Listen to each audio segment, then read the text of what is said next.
So we brought you a story last week going over Japan and how they're trying to strike a trade deal with the United States. And it appears as though they have done that now. The tariffs which were placed on the land of the rising sun have been reduced from 25% down to 15%. A damn sight more than what they were before the tariffs came into place, but it is still a trade deal nonetheless. And I believe only Japan and the UK currently have such deals with the United States. All the other countries are facing bigger tariffs, 25% or more in some cases, depending on which country this is.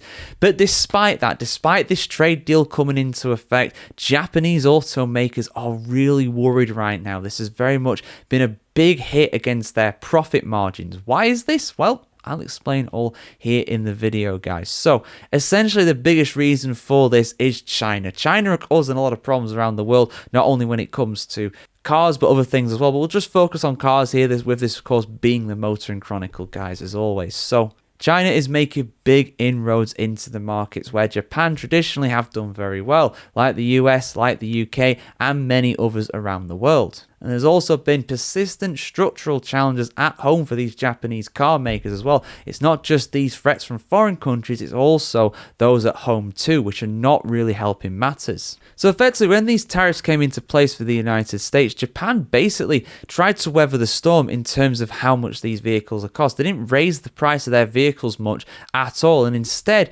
tried to really shield the customers, for lack of a better term, from the main damage of these tariff increases in the hope that tariffs will reduce. Now, of course, they have reduced. They are down by 10% overall, but they're still 15% in total, so it's still a significant amount. And Japanese cars, for the longest time, the reason why a lot of people buy them is because they are very cheap for what they are, but they're also very good quality as well. Now they're not quite as cheap, and in terms of their quality, they've not improved. They're still as good as they were, but they are less attractive to the average consumer as a result. And effectively, China is potentially, or at least wanting anyway, to kind of replace Japan as that part of the market, the part of the market where you've got this cheap East Asian made vehicle that is still going to be reliable enough. China very much is making strides when it comes to this, and Korea as well, South Korea, they're also a threat to this. Kia and Hyundai, they are absolutely eating up the market that Japan once had. And in fact, China has got to the point now, not only where they are the largest electric vehicle market in the world domestically, I think over half of Chinese vehicles now, new ones anyway, that are produced, are actually electric vehicles. They are also the world's largest exporter of vehicles. They export more vehicles to foreign markets than any other. I'm pretty sure until recently that was Japan. So China is very much taking that mantle, taking the baton, for lack of a better term, and they are sprinting towards the finish line. Japan have very much been left in the dust and licking their wounds as a result. And it's not just the United States. Like I said, it's also markets like the UK. It's also markets like Europe, Southeast Asia as well. Japanese cars in these parts of the world have sold well for decades. But China is really threatening this at this point. And on the whole as well, some Japanese automakers are very slow to transition towards electric vehicles. China have been absolutely on it like a car bonnet though. They have been just on it. They have just been going for these electric vehicles. And again, Japan has been relatively slow to catch up. It is now catching up, but China has been at this for a long time right now, and they're not really going to surrender that lead without a fight. But like I said, it's not just the foreign markets that are the problem, it's also domestically too. Japan right now is going through high levels of inflation and also weaker demand for consumer products as well. People are buying less cars in Japan. People have less money in their pockets. Yes, even the cost of living crisis is affecting Japan as well. It's not just in the West, it's also in the East too.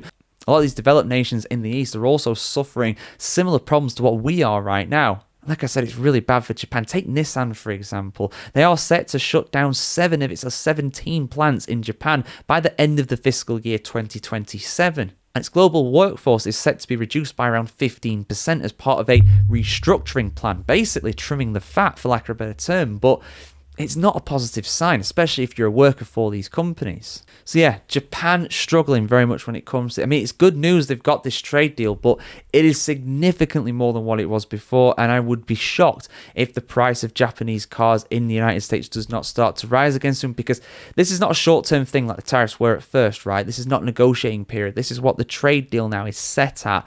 So I would be shocked if the price of Japanese cars does not rise in the United States. And as a result of that, less people are going to want to buy them. Less people are probably going to want to buy cars in general right now in the US. But Japanese ones, yeah, it's going to really suffer as well. But guys, get your thoughts in the comments below. Are you wary of this threat? Are you a big fan of Japanese cars? Are you someone who normally gets one, and now are you considering getting American or getting some another country as well instead? I want to hear what you have to say either way on this one, guys. Like, share, comment, subscribe if you want to see more of this, and have a great day around the world today. And if you work for a Japanese car company, sorry, not the story you really wanted to hear, is it?